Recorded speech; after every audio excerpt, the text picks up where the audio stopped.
Pour en parler, Richard Bergevin, président de la Fédération des syndicats de l'enseignement. Monsieur Bergevin, bonjour. Bonjour. Positif, négatif, ambivalent, comment vous réagissez à l'annonce de M. Drainville? Bien, notre première réaction, c'est que à chaque fois qu'on veut prendre soin de notre langue au Québec, c'est toujours important, alors que le ministre se préoccupe d'un enseignement de qualité en français. On trouve ça important et c'est bien de faire la modernisation de notre programme de français. Bon, fait que positif en général, en particulier, Oui. il y a des critiques, je présume. Bien, évidemment, il y a deux enjeux importants, le temps et l'argent.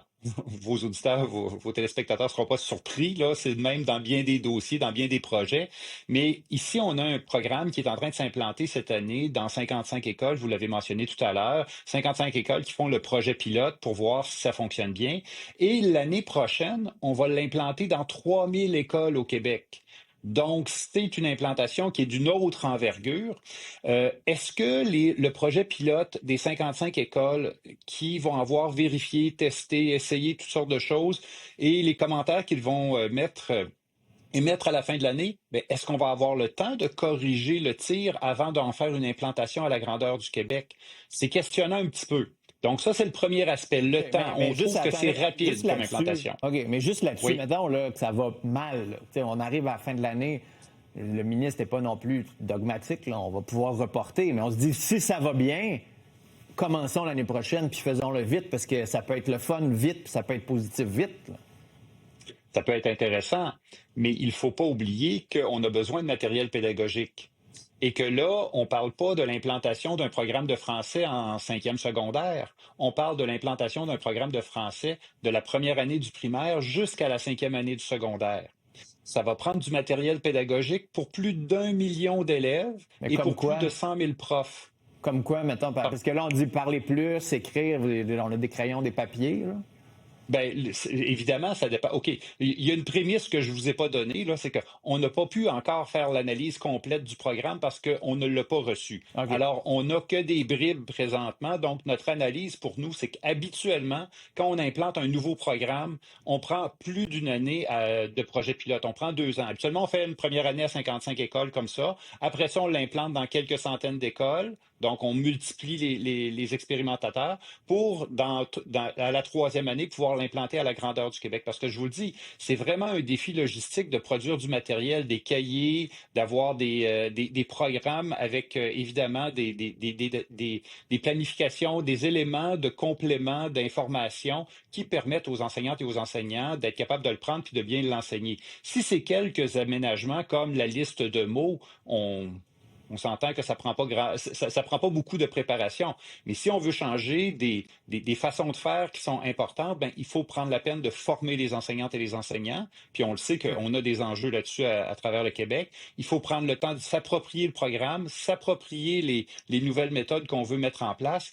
Donc, il faut se donner le temps parce que l'objectif, c'est la réussite. Réussite des élèves, mais réussite de l'implantation aussi. Ah ouais. Et donc, si on veut aller dans cette direction-là, ben, il faut se donner le temps. Alors, j'espère que ce que vous dites, que si à la fin de l'année ou, mettons, en cours d'année, on constate qu'il y a des problèmes importants, ben, que le ministre acceptera de reporter d'une année l'implantation massive à la grandeur du Québec. Et si le matériel pédagogique n'est pas disponible aussi. Là, je vous ai coupé là, tantôt, là, excusez-moi, c'est pas très poli, mais je continuez sur votre deuxième. Vous dites il y a 2 facteurs, il y a celui-là, le temps.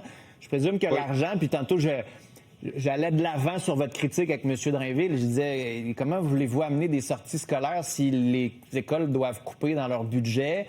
Il semblait dire, on les a augmentés, on est rendu à 50 millions pour la culture, il y en a assez là-dedans, là. Monsieur Drainville, c'est un habile communicateur, puis au niveau des budgets, là, parfois, il amplifie la chose. Quand il parle d'augmenter les budgets, il a coupé la taxe scolaire, puis il a compensé par de nouveaux budgets, puis il appelle ça d'un nouvel investissement. Ça fonctionne pas comme ça, là. Je veux dire, c'est juste un argent qui a été changé de place.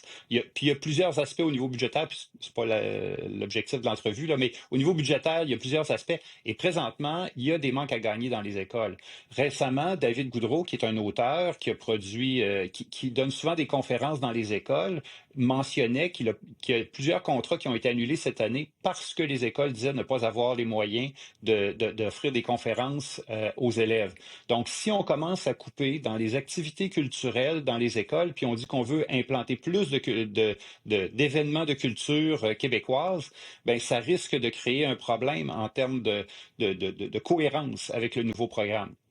Il faut le dire que les profs le font déjà quand même pas mal, intégrer la culture québécoise dans leurs cours. Mais si on veut l'améliorer, l'augmenter, ça va prendre des ressources. Puis présentement, on est dans une situation où on coupe dans les budgets en éducation. Ouais. Alors, il faudra que le ministre soit cohérent avec sa proposition en disant on veut augmenter les événements culturels, mais il va falloir qu'il assume que ça va prendre des investissements supplémentaires dans nos écoles parce que présentement, on n'a pas les argents pour le faire. Oui, puis pour le moment, en tout cas, tantôt, je lui parlais et il n'y a pas l'intention d'en ajouter, là. Et malheureusement, ça, c'est la pensée magique. Parce qu'on envoie quelque chose dans l'école, puis on dit débrouillez-vous avec ça, on ne vous donnera pas les ressources nécessaires pour être capable de bien faire le travail. Les profs, on ne peut pas toujours compenser, là. Puis je dis les profs, puis c'est le personnel de soutien, puis les professionnels, là. On ne peut pas toujours compenser dans les écoles pour le manque de sous qui arrive. Parce que présentement, ce que j'ai entendu récemment dans certains centres de services scolaires, c'est que les budgets de classe, chaque prof là, au primaire a un petit budget de classe, là, 350, 400, 500 dollars, pour être capable de faire des achats pour sa classe, des livres, parfois, du matériel pédagogique. Et là, tout d'un coup, les budgets ont fondu.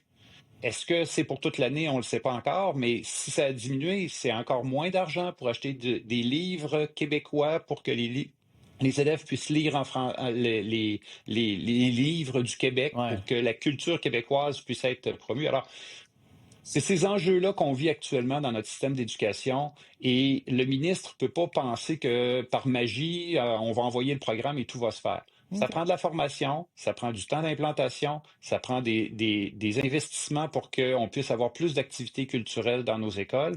Et je le répète, parce que le ministre a tendance souvent à casser du sucre sur le dos des syndicats, là, on est content de prendre soin de la langue française puis d'améliorer ou de moderniser notre programme de français. C'est important qu'on reste à jour, qu'on continue à faire évoluer notre belle langue, mais il faut aussi que l'on se donne les moyens, que le ministre nous donne les moyens d'être capable de bien implanter les choses. Bien, Monsieur Bergevin, on se reparle très bientôt là, avec la rentrée et ces autres dossiers. Puis si vous entendez quelque chose sur le terrain à propos de ce programme-là, tenez-nous au courant. À bientôt.